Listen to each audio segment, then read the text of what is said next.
우리 하나님의 말씀은 출애굽기 17장 8절에서 16절 말씀을 보겠습니다. 그때에 아말렉이 와서 이스라엘과 르비딤에서 싸우니라. 모세가 여호수아에게 이르되 우리를 위하여 사람들을 택하여 나가서 아말렉과 싸우라. 내일 내가 하나님의 지팡이를 손에 잡고 산 꼭대기에 서리라. 여호수아가 모세의 말대로 행하여 아말렉과 싸우고 모세와 아론과 훌은 산 꼭대기에 올라가서 모세가 손을 들면 이스라엘이 이기고 손을 내리면 아말렉이 이기더니 모세의 팔이 피곤함에 그들이 돌을 가져다가 모세의 아래에 놓아 그가 그 위에 앉게 하고 아론과 훌이 한 사람은 이쪽에서 한 사람은 저쪽에서 모세의 손을 붙들어 올렸더니 그 손이 해가 지도록 내려오지 아니한지라. 여호수아가 칼날로 아말렉과 그 백성을 쳐서 무찌르니라.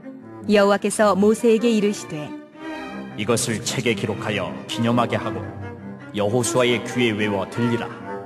내가 아말렉을 없이 하여 천하에서 기억도 못하게 하리라. 모세가 제단을 쌓고 그 이름을 여호와 니시라 하고 이르되 여호와께서 맹세하시기를 여호와가 아말렉과 더불어 대대로 싸우리라 하셨다 하였더라. 아멘. 어떤 아버지가 다급한 목소리로 의사 선생님에게 전화를 했습니다. 선생님, 큰일 났습니다. 우리 아이가 만년필을 삼켜버렸습니다. 의사 선생님이 도착하기 전에 먼저 아이 아빠의 마음을 진정을 시켜야 되겠다, 그런 마음에 그렇게 말을 했습니다. 당황하지 마시고 우선 제가 집에 도착할 때까지 아이를 위해서 할 수 있는 일이 뭐가 있을까요? 라고 했더니 아빠가 대답하기를 그때까지 연필로 쓰면 되지요 라고 했답니다. 너무 깊은 이렇게 진리다 보니까 여러분이 잘 못 들으시는데 제가 웃기지 못해서 죄송합니다. 제가 이 말씀을 드리는 것은 응급의료진이 올 때까지 아버지가 아이를 위해서 어떤 과정을, 어떤 행동을 하느냐에 따라서 아이의 생명을 잃을 수도 있고 얻을 수도 있습니다. 우리의 삶에도 결과만 중요한 것이 아니라 과정이 참 중요합니다. 애굽을 떠나 가나안을 향해 가던 이스라엘 백성들도 가나안의 마지막에 들어가지만 그 들어갈 때까지 40년이라고 하는 광야 생활이란 과정이 그들에게 필요했었습니다. 광야 생활에서 경험하는 모든 일들은 그들로 하여금 하나님의 사람으로, 믿음의 사람으로 준비되어지는, 훈련되는 과정이었습니다. 이스라엘 백성들의 삶과 모습에서 이 시대를 살아가는 우리의 모습을 함께 보게 됩니다. 우리 또한 구원받은 이후에 저 천성을 향하여 나아가는 영적 순례자로 살아가고 있지 않습니까? 광야 행진 중에 일어났던 많은 일들이 오늘 우리의 삶 가운데도 동일하게 일어나면서 하나님은 우리가 믿음의 사람으로 갖추어지고 준비되기를 원하십니다. 그래서 우리는 머물러야 할 자리가 있고 떠나야 할 자리가 있고 그리고 벗어버려야 될 마음과 자세가 있는 것입니다. 오늘 말씀을 통해서 그 지혜를 깨닫고 은혜 받는 귀한 시간이 되기를 간절히 바랍니다. 신앙생활을 어느 분이 그렇게 말하기를 세상으로부터 나와서 하나님을 향하여 한 걸음 두 걸음 나아가는 여정이다, 그렇게 표현을 했습니다. 우리가 점점 세상으로부터는 멀어지고 하나님과는 가까이 가는, 하나님과 가까이 하는 이런 삶을 신앙생활이라 한다면 오늘 설교 제목처럼 르비딤을 떠나 가나안으로 간다라는 것이 어떤 의미인가 함께 살펴보기를 원하는데요. 르비딤이 어떤 곳입니까? 그것은 하나님이 인도하셔서 도착한 곳입니다. 오늘 본문 1절에 보니까 이스라엘 온 회중이 여호와의 명령대로 신광야에서 떠나 그 노정대로 행하여 르비딤에 장막을 쳤으나 백성이 마실 물이 없는지라. 하나님께서 그들을 인도하셔서 이끈 장소가 르비딤이었습니다. 그런데 그 르비딤에 도착했을 때는 사람들이 그런 기대가 있었을 것입니다. 내가 선택해서 간 곳이 아닙니다. 내가 그 방향을 정한 것이 아니에요. 하나님이 그 장소로 인도해 가셔서 도착했으니 거기에 가면 행복한 일이 있을 것이다, 그리고 좋은 것을 얻을 것이라고 기대하고 그 땅에 갔었지만 도착하니 마실 물이 없었습니다. 여러분, 이 일들을 통해서 이스라엘 백성들이 어떻게 반응을 했나요? 하나님 앞에 원망하고 불평하던 그들의 모습을 보게 됩니다. 르비딤을 떠난다는 것이 무엇입니까? 마음의 의심을 버리고 어떤 상황 속에서도 하나님이 함께 하심을 믿고 하나님의 능력을 믿고 그 불순종을 벗어내는 것을 말하고 있습니다. 원했던 장소가 아니 하나님이 인도하시는 장소로 갔을 때 우리가 기대했던 것이 일어나지 않았습니다. 백성에게 마실 물이 없다는 것이 얼마나 중요한 것입니까? 사람에게 물은 생존과 관련되어 있는 문제이지 않습니까? 물이 부족하든지 물이 오염되어 있다면 사람들은 거기에서 건강하게 오래도록 살아갈 수가 없습니다. 하나님의 명령에 의해서 그 땅에 도착했더니 마실 물이 없었어요. 이 정도 되면 불평도 할 만하고 원망도 할 만하다 그렇게 생각할지 모릅니다. 3절 끝에 보면 이스라엘 백성들이 그렇게 말합니다. 우리를 애굽에서 인도해내어서 우리와 우리 자녀들과 가축을 이곳에서 다 죽이려고 이곳으로 인도했다는 생각에서 모세와 하나님을 다투듯 원망하는 그들의 모습을 보게 됩니다. 그들의 행동이 불신앙이라는 것을 우리는 금세 이해되고 깨닫게 됩니다. 생존의 위협이 있을 때 흔들리고 갈등하고 원망하는 건 그럴 수 있다 하지만 이스라엘 백성은, 믿는 사람들은 그 현장에서 원망하거나 불평할 수 없습니다. 왜 그렇습니까? 그들을 인도하신 하나님을 한번 생각해 보십시오. 하나님의 뜻에 순종하여 르비딤에 도착한 이스라엘 백성들은 그곳에서 불신앙을 드러냈다고 했는데 오늘까지 그들을 인도하신 하나님은 어떤 분이셨습니까? 마치 양들을 푸른 초장으로 쉴만한 물가로 인도하시는 목자와 같은 분이셨습니다. 사망의 음침한 골짜기로 다닐지라도 해를 두려워하지 않도록 주의 지팡이가 막대기가 그를 안위하셨던 하나님이시 않습니까? 광야에서 200만 명의 많은 사람들이 가져온 음식이 다 떨어졌습니다. 광야에서 어떻게 음식을 구하겠습니까? 그런 상황에서 하나님께서 만나를 내려주셔서 그들을 다 먹여주셨습니다. 그것이 바로 르비딤에 오기 직전에 있었던 신광야에서 그들이 만났던 하나님이었습니다. 르비딤에 와서 원망하는 그날 아침도 하늘에서 내려주시는 만나를 먹고 그들이 그 자리에 와서도 하나님 앞에 원망하고 있는 모습, 이것이 바로 불신앙이 아니고 무엇이겠습니까? 어디 그뿐입니까? 애굽에서 그들은 기적처럼 구원하여 나왔습니다. 애굽왕 바로의 손에서 누가 그들을 이끌어내어서 가나안으로 가게 한단 말입니까? 다 불가능하다고 했지만 하나님은 친히 당신의 손으로 이스라엘 민족을 애굽에서 구원해 내셨습니다.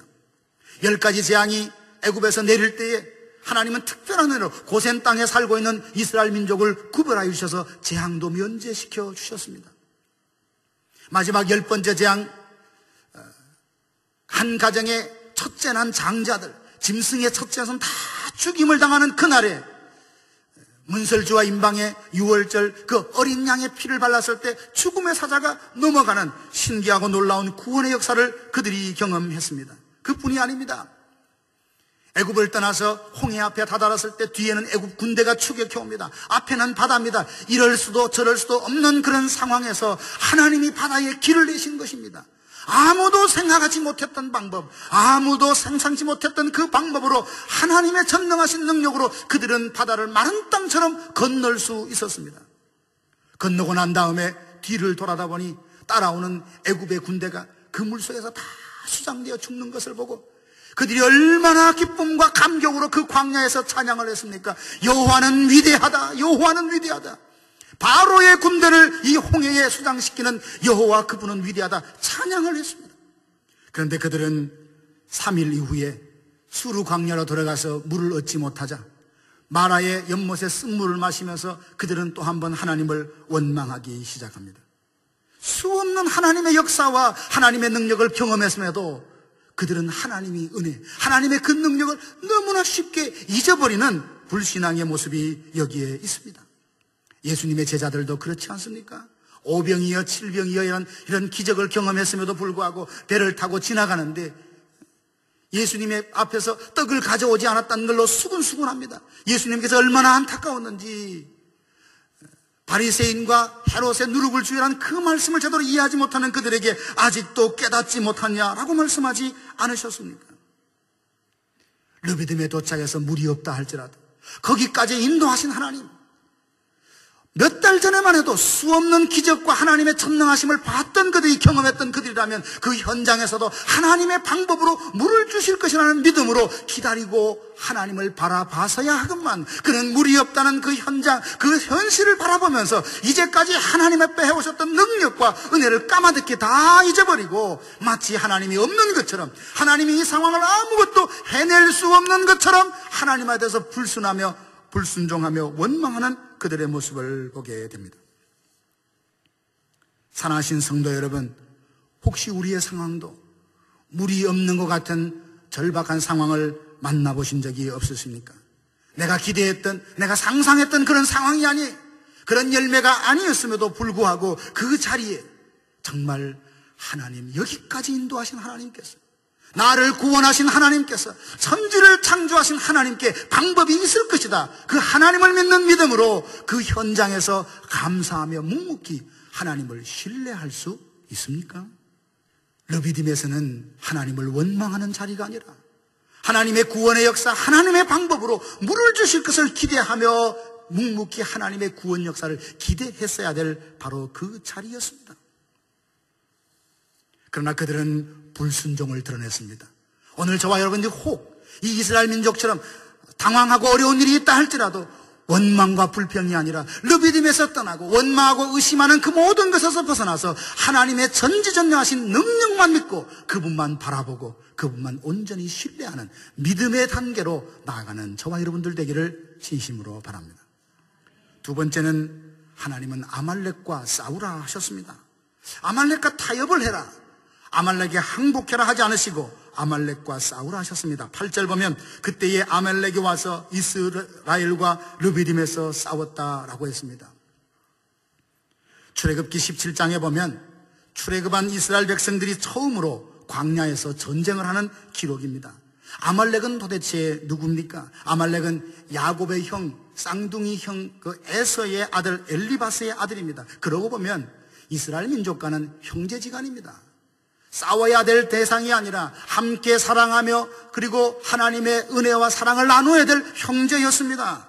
근데 이 아말렉은 사랑해야 될 그 형제를 시기하고 미워했습니다. 하나님의 뜻 가운데 하나님의 인도하신 대로 가나안을 향하여 가는 것을 두고 보지 않았습니다. 그래서 행렬 중에 피곤하여 지친 사람들을 해치기 시작했고 공격하기 시작했습니다. 그러고 보면 원수는 멀리 있는 것이 아닙니다.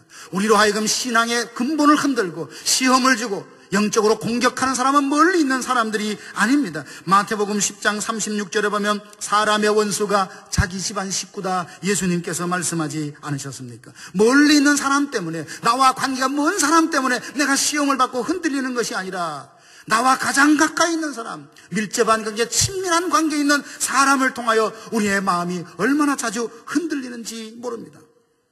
아말렉이 한 일은 다른 것이 아닙니다. 하나님의 뜻대로 걸어가는 이스라엘 백성들의 행진을 정면으로 가로막고 선 것입니다.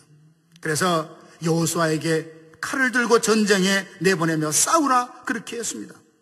그러면 우리가 싸워야 될 아말렉은 누구일까요?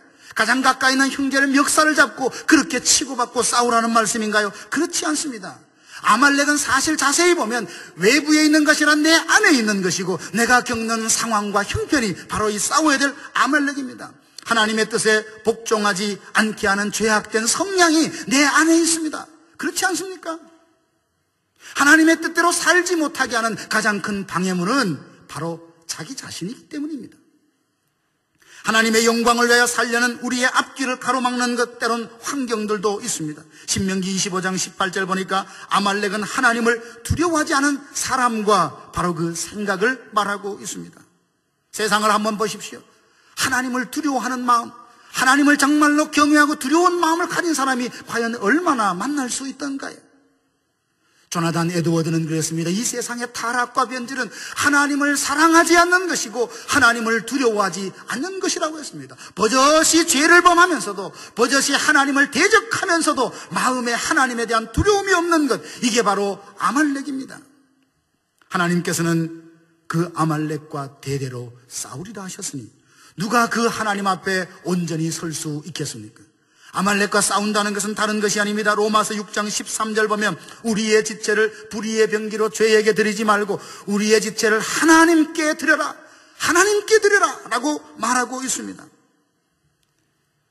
사울의 불순종으로 아말렉을 진멸할 수 있었음에도 불구하고 진멸하지 않았습니다. 사무엘이 왜 그랬냐고 했을 때에 하나님 앞에 제사 드릴 것을 남겨두었다고 핑계를 대었지만 그 아말렉에서 살아남은 사람이 하만이라는 사람입니다. 그 후손에서 하만이 나왔어요. 이 하만은 페르시아에 남아있는 유대인들을 아주 멸살시키려고 했던 사람이 아닙니까? 하나님이 진멸하라 하실 때는 그런 뜻이 있고 의미가 있는 것입니다. 우리를 위하여 하신 말씀에도 불구하고 자기 나름대로 생각대로 경험대로 합리화하고 변명을 하면서 온전히 순종하지 못할 때 결국 그것은 나를 넘어지게 하는, 나를 찌르는 가시가 되어서 나로 힘들게 할 수 있습니다. 우리의 마음에 하나님의 일을 가로막고 회방하려고 하는 자세와 환경들, 이것은 타협하며 주저앉아야 될 것이 아니라 믿음으로 극복하고 넘어서야 될 줄로 믿습니다. 물이 없다는 이유로 하나님과 모세를 원망했던 르비딤을 떠나야 말씀이 임하는, 율법을 주시는 하나님의 임재가 있는 시내산에 이를 수 있습니다. 그 아말렉과 다투어서 승리해야만이 시내산의 영광, 시내산의 은혜를 누릴 수 있습니다. 오늘 우리 안에 의심하고 불순종하라는 마음이 있다면, 죄악된 성향을 갖고 있다면, 여러 가지 하나님의 어떤 뜻대로 살아갈 수 없는 상황이 있다면 거기에 안주하거나 주저앉거나 포기하지 마시고 믿음으로 일어서서 하나님의 그 능력을 믿고 승리를 향하여 한 걸음 두 걸음 나아가는 우리 교회와 모든 성도들 되기를 진심으로 축복합니다. 우리에게 르비딤을 떠난다는 것은 쉬운 일이 아닙니다.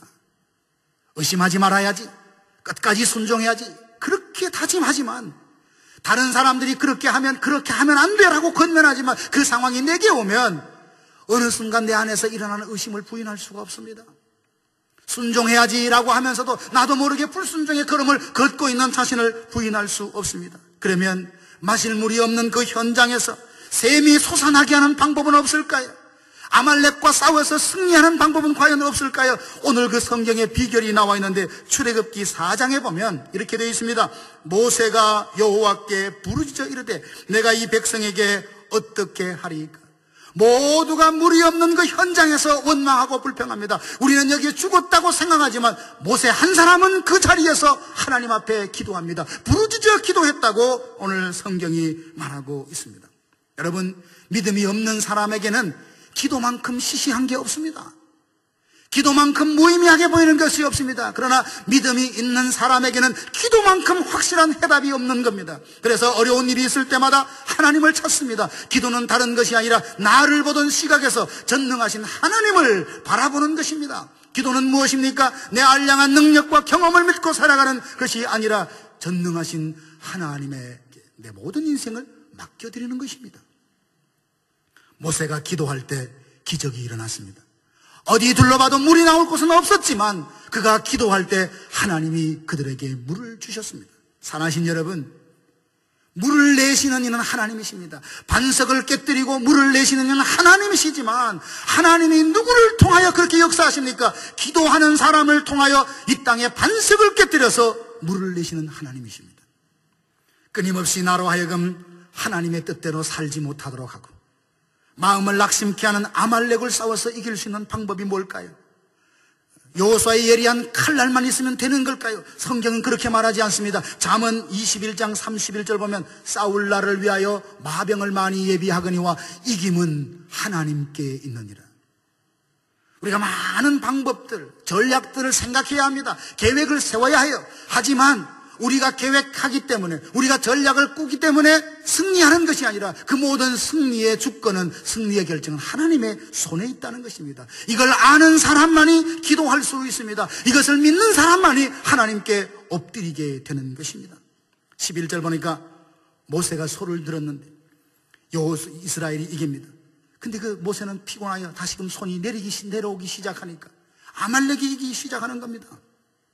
내 속에 끊임없이 일어난 많은 어떤 피곤함들, 이유들로 인하여서 들려진 손이 내려가면 내 삶이 어떻게 되는가를 오늘 이 사건을 통하여 하나님 우리에게 교훈하고 계십니다.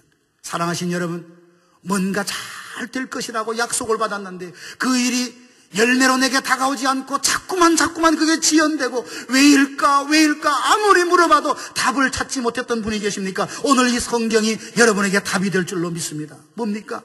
하나님은 손을 들고 기도하라는 거예요. 손 들고 기도하는 게 뭡니까? 내 방법은 아닙니다. 하나님의 방법으로 하겠습니다. 그 항복하는 마음으로 하나님의 능력을 전적으로 믿고 그분께 내어맡기는 기도가 아니겠습니까? 저는 사역하면서 하나님 앞에 간절히 기도해서 그 응답받은 많은 간증들을 많이 듣고 살아갑니다. 여러분들께도 신방하면서 개인적으로 만나면서 목사님 나 최근에 기도해서 이런 응답받았어요. 이런 응답받았어요. 그를 들을 말다 마음에 너무 기쁘면서 과연 하나님이 살아계시구나. 이 일들을 다시 한번 깨닫게 됩니다. 사랑하신 여러분, 혹시 기도해야 될 손, 들려야 될 손이 하나님 앞에 서서히 피곤하다, 바쁘다, 힘들다, 여러분의 삶의 아말렉 같은 상황에 타협하다 이 손이 내려오고 있지 않습니까? 목회자를 보면서 그렇게 말합니다. 목사님, 목회가 얼마나 힘듭니까? 목회가 뭐가 힘들겠습니까?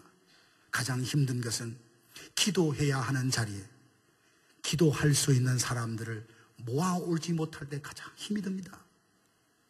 요즘 교회들마다 기도하는 자리에 사람이 오지 않는다고 걱정들을 많이 합니다. 대부분 물어보면 바쁘다, 분주하다, 이렇다 저렇다. 여러분, 이유들이 다 이렇게 들어보면 충분한 이유, 일리가 있어요. 그러나 하나님도 과연 여러분들이 우리가 하는 말을 그대로 받아주실까? 다시 한번 생각해 봅니다. 아무리 바빠도 자동차에 가스를 넣지 않고 프리웨이를 달리는 사람이 세상에 누가 있습니까? 하나님, 목사님, 누구요? 나는 정말 바빠서 기도할 수 없어요. 이렇게 저렇게 해서 기도할 수 없어요. 과연 그 말이 나는 부지런히 열심히 살기 때문에 기도하지 않아도 되는 사람일까요? 그렇지 않습니다, 여러분. 기도할 수 없을 만큼, 기도의 내 시간에 기도하기 위하여 시간을 뺄 수 없을 만큼 바쁘게 산다면 그건 부지런히 살아가는 것이 아니라 잘못 살아가는 것이에요. 하나님은 우리에게 말씀하십니다. 아말렉과 타협하지 말라고, 아말렉 앞에 주저앉지 말라고, 아말렉과 싸우라고 하십니다. 우리의 환경, 우리의 마음속에 하나님의 뜻에 순종할 수 없게 하는 것, 여러 가지 상황들이 있지만 한번 부르짖어 보세요. 두 손 들고 부르짖어 보세요. 새벽을 깨워보십시오. 하나님이 살아계신가 아닌가 여러분 삶으로 경험해 보시기를 진심으로 바랍니다. 모두가 범사에 감사하기를 원합니다. 모두가 승리하는 삶을 원합니다. 모두가 입을 벌리면 말할 때마다 교회의 부흥을 외칩니다. 그 열매를 어떻게 얻을 수 있을까요? 메마른 광야에서 샘이 솟게 하는 것은 하나님이시지만 샘이 솟도록 하기 위하여 하나님은 기도하는 모세를 보셨습니다. 하나님은 이 교회에 부흥하는 것, 사람의 방법으로 부흥이 일어나는 것 아닙니다. 하나님이 주세요. 하나님이 전적인 선물로 주시지만 어느 교회에, 어떤 교회에 하나님이 부흥을 부어주십니까? 바로 그 교회에 한없는 하나님의 능력을 사모하며 두 손 들고 항복하며 하나님 앞에 부르짖는 기도가 충만할 때 이 교회에 하나님이 부흥의 역사를 부어주실 줄로 믿습니다. 저는 가끔 낮에 이 본당에 한번 들어올 때가 있습니다. 참 너무 조용하다는 것이 좋기도 하지만 하나님 앞에 부끄럽기도 해요. 제가 섬겼던 부산의 어떤 교회는 교회가 아주 많이 모이는 교회였습니다. 그런데 도시 한가운데 있기 때문에 예배당문을 오픈한다는 것이 쉽지 않습니다. 당에서 결정을 하고 오픈을 했는데 종종 그 본당에 들어갈 때마다 군데군데 앉아서 흐느끼며 교회의 부흥과 목회자와 선교사님들, 믿음이 약한 자들을 위해서 기도하는 사람들이 있다. 어떤 교회가 가장 복된 교회일까요? 어떤 교회가 하나님의 마음이 있고 하나님의 사랑을 부어주시고 부흥의 역사가 일어나는 곳일까요? 군데군데 앉아서 하나님, 우리 교회에 부흥을 주시길 원합니다. 이 시대에 나를 들어서서, 우리를 들어서서 하나님의 영광 드러내기를 원합니다. 울면서 울부짖고 기도하는 성도가 있는 교회, 하나님은 그 교회에 이 시대에 부흥을 부어주시는 교회로 세우실 줄로 믿습니다. 그래서 이 바닥이 여러분의 눈물로 마를 날이 없는 바로 그런 성전이 될 때에 하나님은 우리를 통하여 위대하고 새로운 일을 감당하실 것입니다. 우리의 무릎이 낙타의 무릎이 될 때까지 하나님, 나는 당신밖에 없습니다. 하나님만이 우리를 새롭게 하실 수 있고 회복할 수 있습니다. 기도의 무릎이 꿇어질 때 우리의 역사는 새로운 역사를 쓰게 될 줄로 믿습니다. 사랑하신 여러분, 모세 홀로 기도한 것이 아니라 그의 옆에는 아론과 훌이, 그 손을 붙들어 주었다고 했습니다. 마음이 있어도 혼자 기도하면 참 꾸준히 열심히 기도하기가 얼마나 어려운지요. 그러나 함께 누군가 같이 기도해 준다면 얼마나 힘을 얻겠습니까? 우리 모두가 이번 기회를 통해서 함께 부르짖고 기도함으로 참 물이 없는 상황 가운데서도 원망하고 불평하는 것이 아니라 바위를 깨뜨려 샘이 솟게 하시는 하나님을 기대하고 믿고, 그리고 우리 속속에 하나님의 뜻대로 살아가지 못하게 하는 여러 가지 상황과 그 환경을 믿음으로 극복하고 승리를 일궈내는 교회와 성도들 되기를 주님의 이름으로 축복합니다.